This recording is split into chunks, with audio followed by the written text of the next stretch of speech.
Allez, bonjour, donc aujourd'hui on se retrouve pour une petite vidéo sur la ponctuation.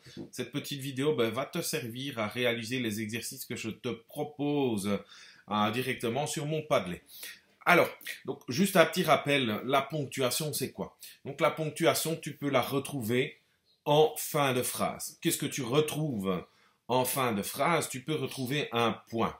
D'accord? Le point sert à marquer une pause entre deux phrases. D'accord? Tu as le point d'exclamation qui peut exprimer, non, c'est qui exprime, pardon, un sentiment, une émotion. Tu as aussi le point d'interrogation, d'accord? Le point d'interrogation, quant à lui, pose une question. Bien souvent, on le reconnaît à l'intonation de la voix. Donc, il faut être attentif à ton interlocuteur quand il te parle. Soit il te fait passer des émotions, tu rencontreras le point d'exclamation, soit il utilise le point d'interrogation pour poser une question. Et tu retrouves aussi en fin de phrase ce qu'on appelle les points de suspension, vulgairement appelés les trois petits points. D'accord? Ça permet de dire qu'une phrase n'est pas terminée, qu'on peut imaginer des choses justement après cette phrase, ou ça peut simplement servir à continuer une énumération. Si je prends par exemple, j'aime les frites, les pâtes, trois petits points. Les points de suspension disent que ce n'est pas uniquement ça que tu aimes, mais qu'il y a d'autres choses que tu aimes. Donc ça, c'est pour la fin de phrase. En milieu de phrase, d'accord, des mots ou des groupes de mots peuvent être séparés par des signes particuliers. D'accord? On a la virgule, d'accord, qui marque vraiment une petite pause, pause plus courte que le point dans la phrase. Le point virgule, d'accord, lui aussi marque une pause dans la phrase, elle peut être plus ou moins longue et elle sert à séparer deux idées. Et enfin, à l'intérieur de la phrase, toujours, on a les deux points. Ils vont préparer l'énumération ou l'explication de quelque chose. Alors, il y a d'autres signes, comme par exemple le tiret.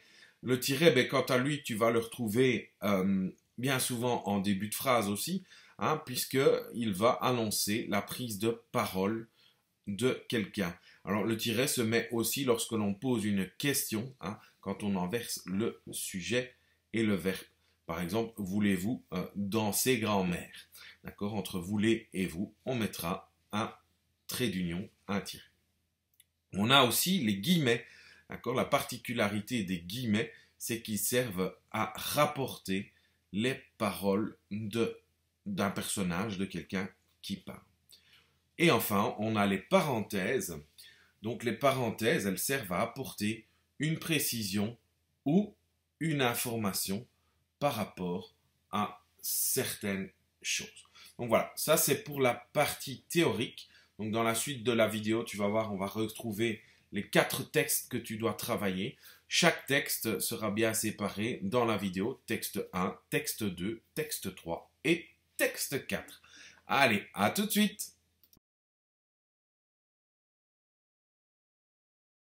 Voilà, on se retrouve donc pour le texte numéro 1. Sois prêt, donc écoute bien également les intonations que je vais donner à mon texte. Sais-tu à quoi l'écureuil roux est occupé tandis que tu rejoins les bancs de l'école? Avec l'arrivée de l'automne, il commence à se constituer des réserves de nourriture. À cette période, il mange surtout des graines, des noix et des glands.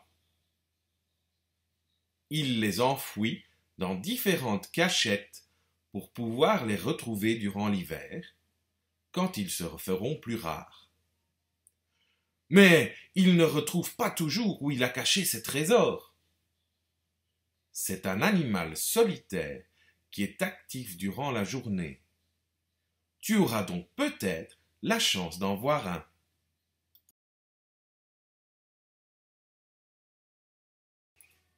Voilà, texte numéro 2. Actuellement, il y a plusieurs satellites qui tournent autour de la Terre et qui prennent en photo des images de notre planète en permanence. On peut donc suivre en direct tout ce qui se passe partout dans le monde. Les scientifiques peuvent immédiatement examiner l'impact du réchauffement climatique. Les biologistes peuvent suivre de près les oiseaux migrateurs. Les catastrophes naturelles sont détectées plus rapidement et on peut y remédier plus efficacement. Les travailleurs portuaires peuvent voir quels bateaux sont en chemin et où ils se situent précisément. Les avantages sont donc nombreux. Mais à nouveau, il faut se poser la question: qu'en est-il de notre vie privée?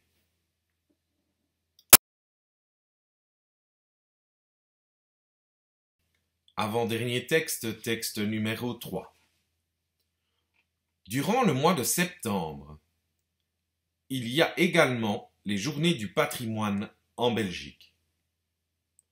Dans toutes les régions, tu peux visiter les plus beaux exemples du patrimoine de notre petit pays. Des animations sont prévues pour l'occasion et tu peux même pénétrer dans certains lieux d'habitude fermés au public.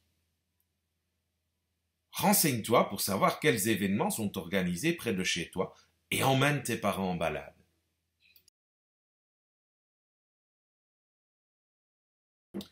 Dernier texte, texte 4. Le dernier samedi du mois de septembre, c'est la journée mondiale des sourds. Elle a été lancée en 1958.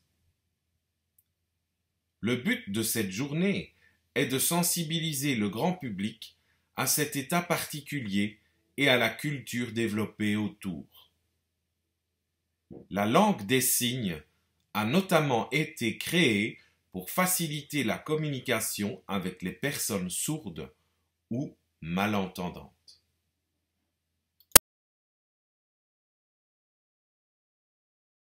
Voilà, donc l'activité est ainsi clôturée, donc je t'invite à reprendre le correctif pour justement confronter tes réponses.